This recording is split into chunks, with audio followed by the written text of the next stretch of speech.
1993 was the year when Philadelphia and Schindler's List moved Oscar voters.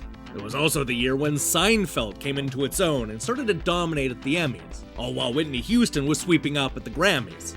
But what about the video game awards? If you've ever wanted to know what old school games took home the top prizes, then you've definitely come to the right place. Today we're going to recreate Electronic Gaming Monthly's Best and Worst of 1993, featuring 36 categories that include Worst System Launch, Most Controversial Game, and Best Street Fighter II Wannabe. So let me cue up the VHS tape and introduce you to the greatest televised show to never be broadcast. Welcome to 1993. Live on tape from the historic Dorothy Chandler Pavilion in Los Angeles, California, it's Electronic Gaming Monthly's 6th annual Best and Worst Award Show. Brought to you in part by Revlon, the company that makes people smell gross. And now, your host for the evening, door number 3. Hello and welcome to Electronic Gaming Monthly's 6th annual Best and Worst Award Show. My name is Cyril, and I'm going to be your dinosaur tour guide turned host for this evening. 1993 was a crazy year. I think we can all agree with that. I knew that this was not going to be a normal year when Double Dragon teamed up with the Battletoads and Sega announced that their next mascot was going to be a dolphin? And if that wasn't strange enough, this was the year when the TurboGrafx-16 became the Turbo Duo, and Nintendo decided to remake all of their Mario games. Speaking of Nintendo, 1993 was the year when the Super NES CD was supposed to come out, but all we got was the 3DO. Ugh, this is the worst timeline. But of course, the big story is the blood. 1993 was a bloody year. It's as if every company all of a sudden remembered that red is a color. Well, everybody except for Nintendo, who spent the entire year wanting to shield your eyes from gore and violence. Mind you, this is the same company that has Mario literally dying on their front cover, but yeah, violence is bad. Maybe if Nintendo spent more time listening to what their fans wanted than suing people, then Mortal Kombat might have actually sold better on the Super NES. It's true. Alright folks, I think it's officially time that we started handing out some of the hardware. We have a lot of great categories, including a few new ones specifically created for 1993. In fact, let's go ahead and begin with Nintendo's least favorite new category, the bloodiest home game. Now, you would probably think that this might go to that hugely popular fighting game that Nintendo neutered, but the award actually goes to RoboCop vs. the Terminator on the Genesis. Once again, the Super NES version was edited, but the Genesis version featured more blood than an elevator in the Overlook Hotel. But guys, don't feel bad about Mortal Kombat, because it'll be taking home the prize for Most Controversial Game of the Year. Because nothing got the news talking more than this game. Everybody was worried about kids going on killing sprees, but of course, that hasn't happened. Yet. Of course, this year was about more than just blood and guts, because it was also about new characters. 1993 was a shockingly good year for new and original games, especially when it came to fighters. Let's go ahead and celebrate these new characters, starting with the award for Best Game Duo, which goes to one of my favorite games, Pocky and Rocky. It's a young girl and a raccoon. The team up is magical. Now, the winner for Best New Character may not be as magical, but it sure is memorable. I'm of course talking about Aero the Acrobat, who had a surprising amount of competition and still came out ahead. Who says that originality doesn't pay off? And on a similar note, we have an award for Most Hype for a Game, which isn't necessarily the award you want to win. Anyway, the winner is Bubsy the Bobcat, who somehow got more hype this year than Mario, Sonic, and Aero combined.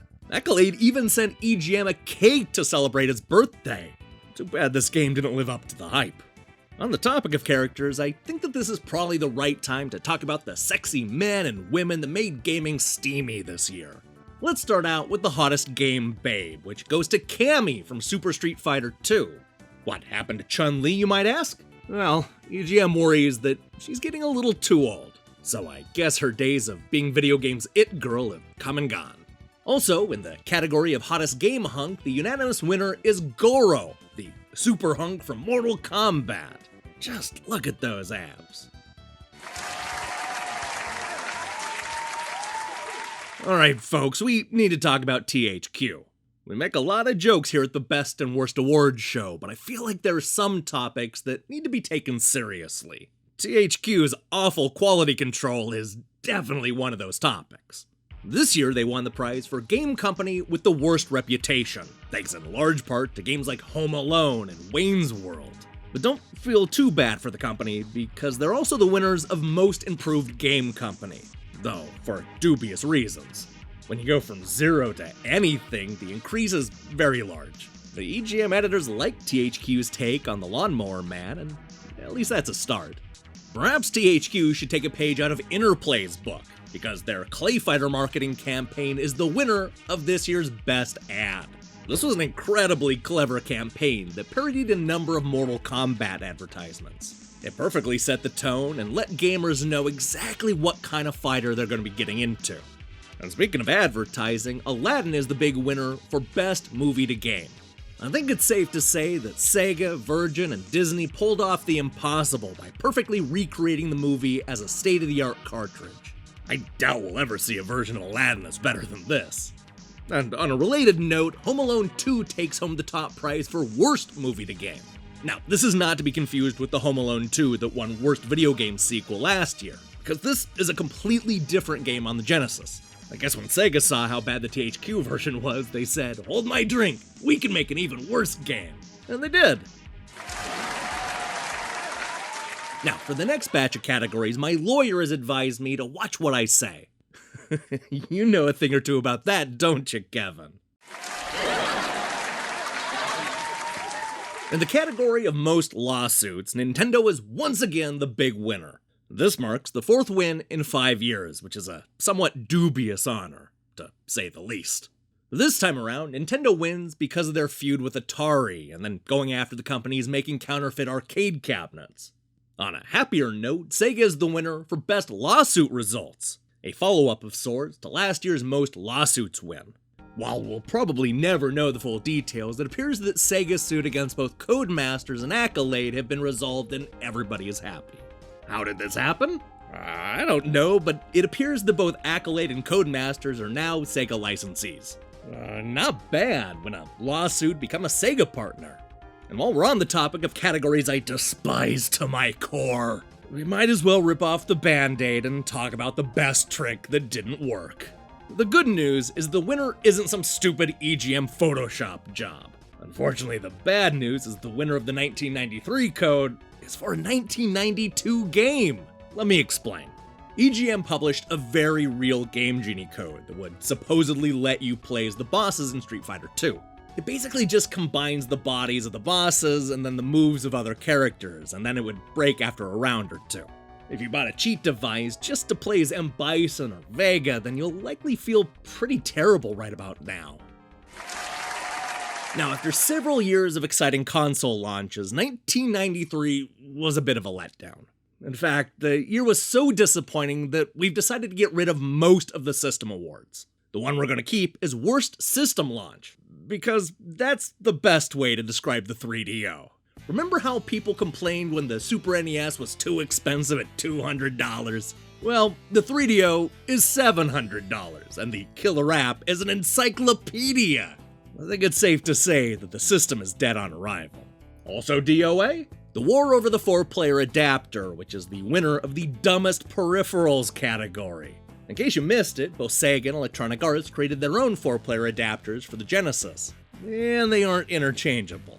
Some games work on one adapter, while some games work on the other. It's confusing. Maybe Sega and EA should talk to Tengen to see how they were able to make games that worked on both adapters.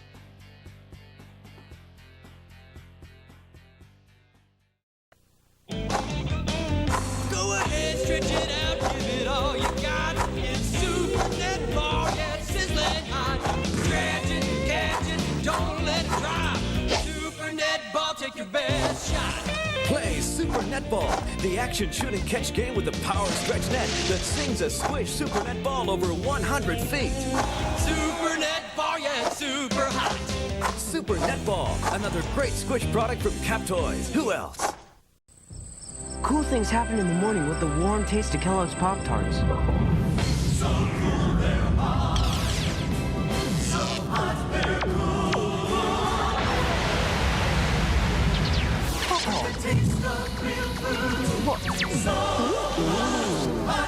Yeah, Kellogg's Pop-Tarts. You're kidding. A complete breakfast? Uh-oh.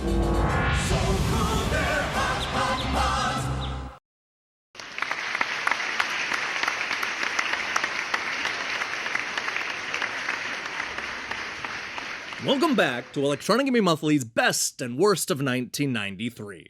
We're at the part of the show where it's finally time to talk about the best graphics, music, and sound effects. Actually, instead of just teasing that, let's go ahead and hand out some of the awards. In the category of Best Animation, Sega's Aladdin takes home their second win of the night. Virgin worked hard with Disney to not only make the game look amazing, but to feature the same silky smooth animation you see in the movie. For Best Sound Effects, the winner is Clay Fighter. They loved the witty comments made by the characters and that sound of clay slapping against the backgrounds. Now, when it comes to Best Music, I have to admit that what we have here is a bit of a surprise winner. Congratulations to Enix for their incredible music in ActRaiser 2, which rivals even some of the CD games. This is a huge win for cartridges. As you likely already know, Electronic Gaming Monthly has been adding more and more genre categories with each passing year. I think they finally got the hint in 1993 because we have categories for everything. For example, the winner of Best Fighting Game is Samurai Showdown, the absurdly addicting SNK game that makes the Neo Geo the new home for fighters. Now, when it comes to Best Street Fighter II Wannabe, that honor goes to Clay Fighters, who's just cleaning up tonight. Or maybe it's the opposite of that, they're just kind of smearing the clay all over the place, I don't know. This is now their third win, what's going on? Before we figure that out, let's go ahead and move on to the Best Sports Game, which once again goes to a John Madden game. And since we're already talking about it, Madden also wins the award for Most Sports Sequels. EGM seems a little unsure if we need annual Madden updates. Guys, I have a hunch that they're here to stay. Now, moving on to Best Driving Game, the winner is obviously Rock'n'Roll Racing. Hey, remember a couple of years ago when Super Monaco GP won Best Sports Games and the editors at EGM questioned if it was a real sports game? Anyway, Star Fox was the big winner when it comes to the brand new Best Shooter category. And don't forget about Gunstar Heroes, which is not only one of the best 16-bit games of all time, but also this year's winner for Best Action Game. Well deserved. And finally, we have the genre category that started it all, Best Role-Playing Game. This year's winner is Secret of Mana for the Super NES, which is probably more of an action-adventure game, sort of like a Link to the Past, which was basically shut out last year. You know, I'm still a little salty about that. Ladies and gentlemen, Hedgehogs and Bobcats is the moment you've all been waiting for. That's right, it's time to talk about the games of the year. As always, we're going to go through all of the system-specific games and then lead up to the overall game of the year. This year, we have a lot of systems to get through, and I mean that. Everything is separate, even the best portable game. In fact, let's start there, with The Legend of Zelda Link's Awakening winning the award for Game Boy Game of the Year. I guess it's fitting that a Zelda game once again only wins one award. Anyway, Sonic Chaos is the winner for Game Gear Game of the Year, making this the third year in a row where an 8-bit Sonic took home a prize. Speaking of 8-bit platformers, Kirby's Adventure takes home the statue for Nintendo Entertainment System Game of the Year, proving once again that Nintendo's 8-bitter is far from dead. Moving over to the newer hardware, we see that Sonic once again outraces the competition with another win, this time with Sonic CD as the Sega CD Game of the Year. When it comes to the Turbo Duo Game of the Year, we see Bomberman 93 showing everybody how to make a great 5-player game. And with its third win of the evening, Sega's Aladdin had no problems taking home the award for Genesis Game of the Year. One look at that animation, the intense action is all you need. This is a true 2D masterpiece. Now, over on Nintendo's side, we see Street Fighter II Turbo win for the Super NES Game of the Year. This has been a relatively quiet night for Street Fighter II Turbo, with this being its first and only win. It's tied with last year's Street Fighter II and the arcade version of Super Street Fighter II for one award each tonight. That seems low. But let's not try to figure out what went wrong right now, because we still have to hand out the Super NES CD Game of the Year. Oh.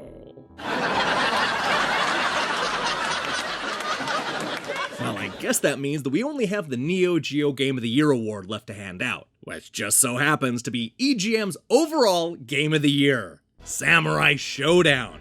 From the graphics, to the gameplay, to the characters, everything about this game is a surprise. Even more shocking is that it somehow managed to make us completely forget about Street Fighter 2. If any fighting game is going to come close to Street Fighter 2's popularity, it's going to be this game.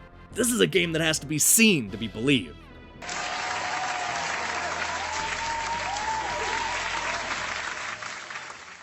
And there we have it, another year in the books. Tonight we saw Aladdin, Clay Fighter, and of course Samurai Showdown come out as the big winners. Best of all, it was a night filled with a lot of surprises and diverse winners. From RoboCop vs. the Terminator to Aero the Acrobat to Rock and Roll Racing, there were a lot of dark horses that came away on top. And as a host and a video game fan, that's what I love seeing. Now, we may be done with this year's ceremony, but we'll be back next year with an award show that I promise will be just as good as this one. Maybe even a little better, I don't know. We'll just have to see what kind of year 1994 is. From all of us at Electronic Gaming Monthly's Best and Worst Award Show, my name has been Cyril, thank you for watching, and do me a favor and keep playing. See you next year.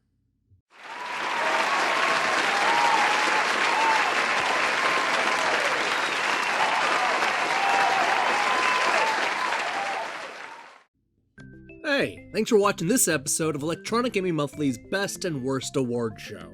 If you liked what you saw here, then you should know that we plan on posting new episodes every Tuesday and Thursday leading up to the end of the year. Now here's the question I have for you. What's your favorite game of 1993? I say this every time, but there are so many good ones to choose from. It's not an easy pick. Or maybe it is, because my pick is Gunstar Heroes. I think it's still the best 16-bit action game of all time. Let me see your picks in the comments below. So, I want to apologize for this going up a day late. I ran into some technical problems on Wednesday, so this got moved to Friday. We'll be back to our regular schedule next week, so in the meantime, I strongly recommend you click that subscribe button and support what we're doing here. Until then,